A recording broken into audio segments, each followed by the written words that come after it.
Muy buenas noches, buenas tardes, según donde sea, hermanos y amigos, un saludo en el Señor a todos ustedes, sean o no creyentes cristianos, o ya sean católicos con el entendimiento y la buena voluntad dispuestos.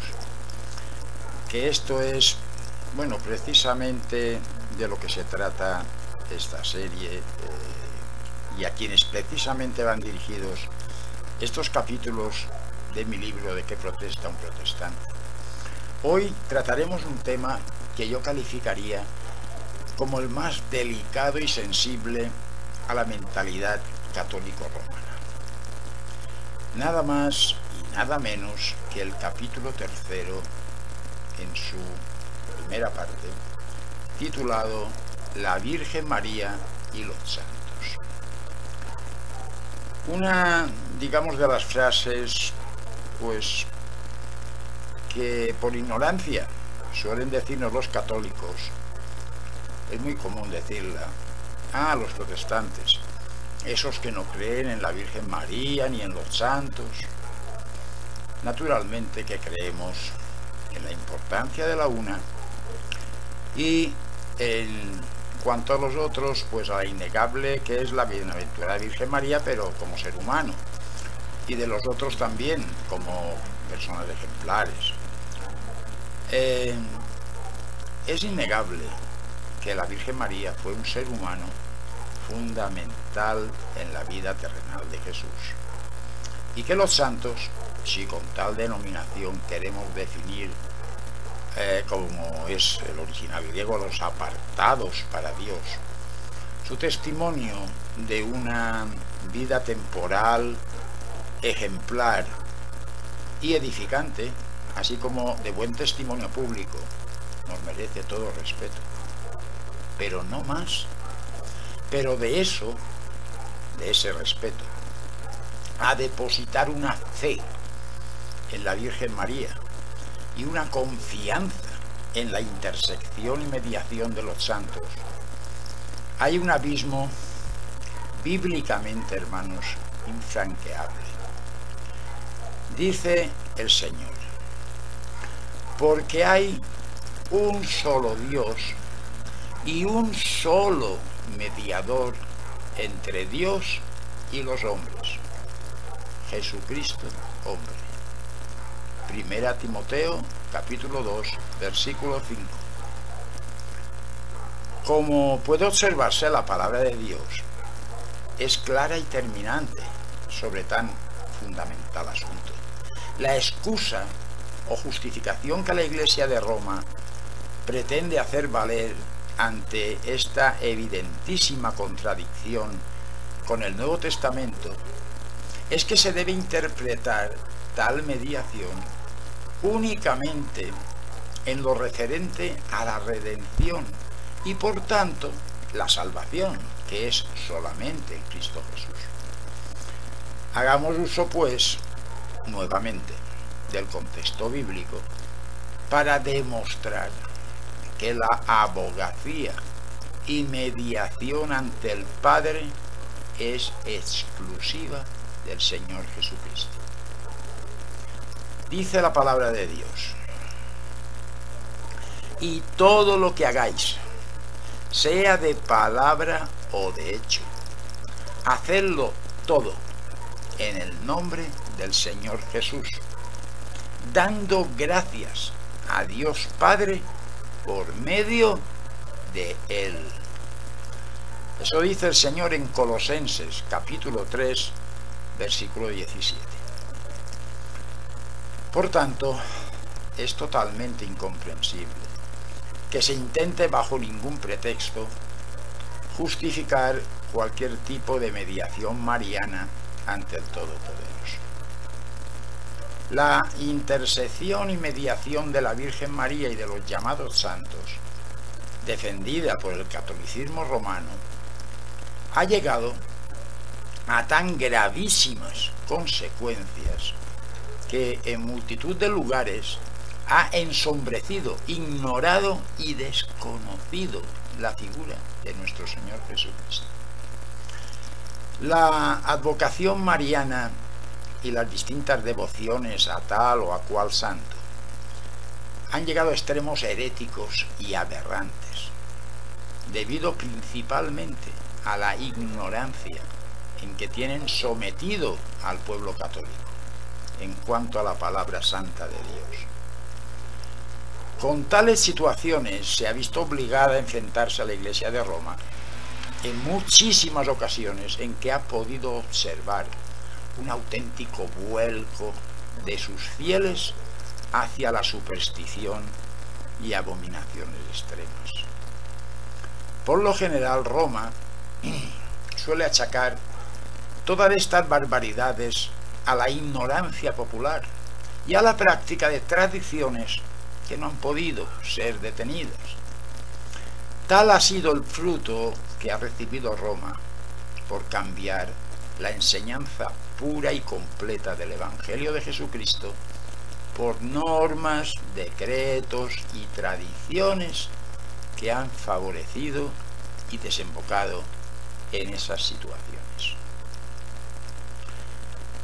La sencilla y bienaventurada Madre de Jesús, no lo dudemos, nunca hubiera pretendido ni aprobado tal prepotencia de su humilde persona.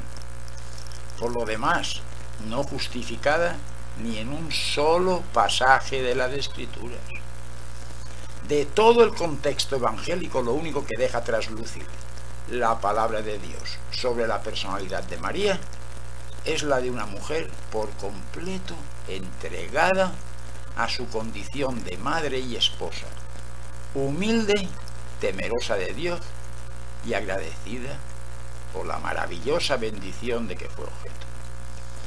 Nunca se podrá admitir la peor y más blasfema de todas las declaraciones católico-romanas sobre María, ni más ni menos que ser Madre de Dios. Señor, ¿desde cuándo lo creado puede engendrar a su creador?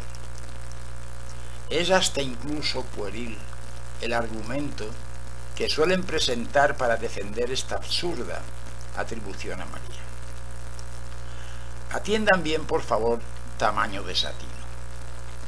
Si Jesucristo, dicen, nació de María Virgen y Jesucristo es Dios, María debe ser, por tanto, automáticamente Madre de Dios. ¿Qué forma tan absurda y blasfema de hacer pedazos el misterio de la encarnación? María, en efecto, fue madre de Jesús. De Jesús, hombre. Repito, de Jesús, hombre. Fue madre de la condición humana del Hijo de Dios, pero jamás fue madre del Verbo, que es la segunda persona de la Santísima Trinidad. Para darnos clara y perfecta cuenta de que nuestro Señor y Salvador Jesucristo jamás dio pie para poder pensar ni por asomo en una maternidad divina por parte de su bienaventurada mamá, está la declaración que el mismo Señor hace sobre ella y a la vez sobre sus hermanos carnales. Dice el Señor: y la gente que estaba sentada alrededor de él le dijo: tu madre y tus hermanos están afuera y te buscan. Él les respondió diciendo: ¿quién es mi madre y mis hermanos? Y mirando los que estaban sentados alrededor de él, dijo: he aquí mi madre y mis hermanos, porque todo aquel que hace la voluntad de Dios, ese es mi hermano y mi hermana y mi madre. Eso dijo Jesús en el Evangelio de Marcos, capítulo 3, versos del 32 al 35. Véanlo ahí, hermanos y amigos, tan claro y contundente. Ahí está. La Iglesia Católica, para defender otra de sus invenciones, no dudó en cambiar la calificación bíblica y clara de hermanos por la falsa de sobrinos o primos. Increíble, increíble.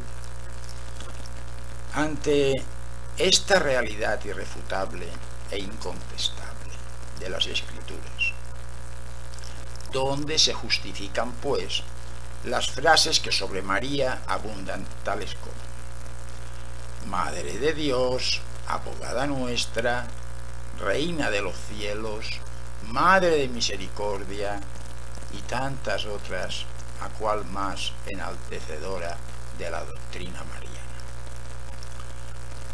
Pero vamos a la raíz, al origen de querer endiosar a María por parte de la Iglesia romana. Vamos allí, al fondo, para poder llegar a ello y engañar a toda la cristiandad. Empezaron por atreverse, ni más ni menos que a falsificar los mismísimos 10 mandamientos de la ley de Dios. Sí, hermanos y amigos, tal y como oyen, porque de esa falsificación partió toda la dogmática, apostasía y doctrina que fundamenta la Iglesia de Roma. Se preguntarán, ¿cómo pudo ser tamaña barbaridad? Veamos, no se sienta molesto el oyente católico de buena voluntad, porque la verdad de la palabra de Dios no puede ofender a nadie. Muy sencillo y aterrador a la vez, ni más ni menos que suprimieron el segundo mandamiento de la ley de Dios. Lo suprimieron, dada a Moisés en el monte Sinaí, y lo disfrazaron de la manera que lo voy a explicar. Cambiaron el primer mandamiento, eliminaron el segundo, precisamente el que prohíbe el culto a las imágenes. Cambiaron el cuarto, santificar el sábado, no el domingo, como se inventaron. Y el 10º mandamiento lo dividieron en 2 para poder obtener los 10. Para que puedan comprender esto, voy a compararles los falsos 10 mandamientos según el catecismo de la Iglesia Católica y los genuinos 10 mandamientos originales de la Santa Biblia, tal y como está escrito en Éxodo capítulo 20, versículos del 1 al 17.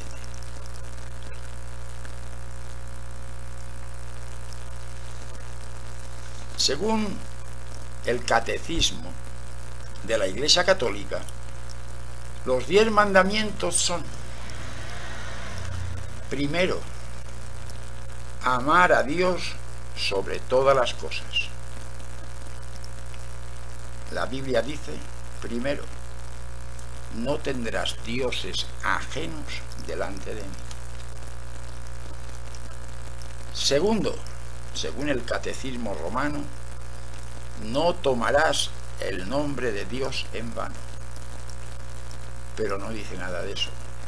El segundo dice en la Biblia, no te harás imagen ni ninguna semejanza de lo que esté arriba en el cielo, ni abajo en la tierra, ni en las aguas debajo de la tierra. No te inclinarás a ellas, ni las honrarás, porque yo soy Jehová tu Dios, fuerte, celoso, que visito la maldad de los padres sobre los hijos, hasta la 3ª y 4ª generación de los que me aborrecen, y hago misericordia a millares a los que me aman y guardan mis mandamientos. Este segundo es el que suprimieron. Me interesaba. El tercero, según el catecismo romano, dice, según ellos, santificar las fiestas y oír misa todos los domingos. Según la Biblia dice, el tercero, no tomarás el nombre del Señor tu Dios en vano, porque no dará por inocente el Señor al que tomare su nombre en vano. Como ven, ya no coinciden, tienen que cuadrarlos. El cuarto, según el Catecismo de Roma, dice, honra a tu padre y a tu madre. En cambio, el cuarto de la Biblia corresponde al tercero del Catecismo de Roma. Pues el cuarto en la palabra de Dios dice, acuérdate del día de sábado para santificarlo. 6 días trabajarás y harás toda tu obra, mas el séptimo día es reposo para el Señor tu Dios. No hagas en él obra alguna, tú, ni tu hijo, ni tu hija, ni tu siervo, ni tu criada, ni tu bestia, ni tu extranjero que está dentro de tus puertas. Porque en 6 días hizo el Señor los cielos y la tierra, el mar y todas las cosas que en ellos hay, y reposó en el séptimo día. Por tanto, el Señor bendijo el día de sábado y lo santificó. Como han visto, Roma pone que lo que dice es santificar las fiestas y oír misa todos los domingos. El quinto, según Roma, según el Catecismo, dice no matarás. Eso corresponde, porque llevan uno de atraso, claro, al haber suprimido el segundo, corresponde al sexto de la Biblia, que en efecto dice lo mismo, no matarás. Allí acertaron, hermanos. El séptimo, según el Catecismo de Roma, dice no robarás. Aquí hay también la incongruencia, porque lo que pone el séptimo es no cometerás adulterio. Pero el octavo correspondería a ese séptimo por el atraso de uno que llevan. Dice en efecto no hurtarás. Lo mismo, llevan 2 acertados, aunque en distinto orden. El octavo, según el Catecismo católico, dice no dirás falso testimonio ni mentiras. Ya hemos dicho que el octavo de la Biblia corresponde al séptimo, pero bueno, es no hurtarás, pero bien. Dice en su octavo del Catecismo no dirás falso testimonio ni mentiras. Y acertaron, porque el noveno de la palabra de Dios dice no hablarás contra tu prójimo falso testimonio. Ahora viene cómo consiguieron encuadrar 10 si llevaban uno de atraso a haber suprimido el segundo. En el noveno mandamiento, según el Catecismo de Roma, pone no desear la mujer del prójimo. El noveno mandamiento, según la Biblia, dice no hablarás contra tu prójimo falso testimonio. Y el décimo, según el Catecismo, ahí lo cuadraron, pone no codiciarás los bienes ajenos. Pero el décimo, en efecto, en la palabra de Dios dice no codiciarás la casa de tu prójimo, no codiciarás la mujer de tu prójimo, ni su siervo, ni su criada, ni su buey, ni su asno, ni cosa alguna de tu prójimo. ¿Ven cómo hicieron? Que cambiaron el primero, eliminaron el segundo, que prohíbe el culto a las imágenes, cambiaron el cuarto, de santificar el sábado, lo pasaron a domingo, y el décimo lo partieron en 2 para poder tener 10. El noveno, no desear la mujer del prójimo, que iba todo junto en el décimo, y no codiciarás los bienes ajenos, que también estaba en el décimo, como décimo. Así, todo para tapar el segundo mandamiento. No harás para ti imagen y ninguna semejanza de cosa que esté arriba en el cielo ni abajo en la tierra. En fin, hermanos, sinceramente yo como he podido claramente comprobar, es triste, pero así es, que de esta falsificación de los 10 mandamientos por parte de la primitiva Iglesia de Roma, esa herejía brutal y originaria, pudo arrancar y justificar Roma toda su dogmática mariana e idólatra. Pero ahora, hermanos, van a ver ustedes por qué motivos o por qué causas la Iglesia de Roma le interesó tantísimo hacer esto. Así lo verán con todo detalle en la segunda parte de este capítulo, la Virgen María y los santos, en su segunda parte, la próxima semana.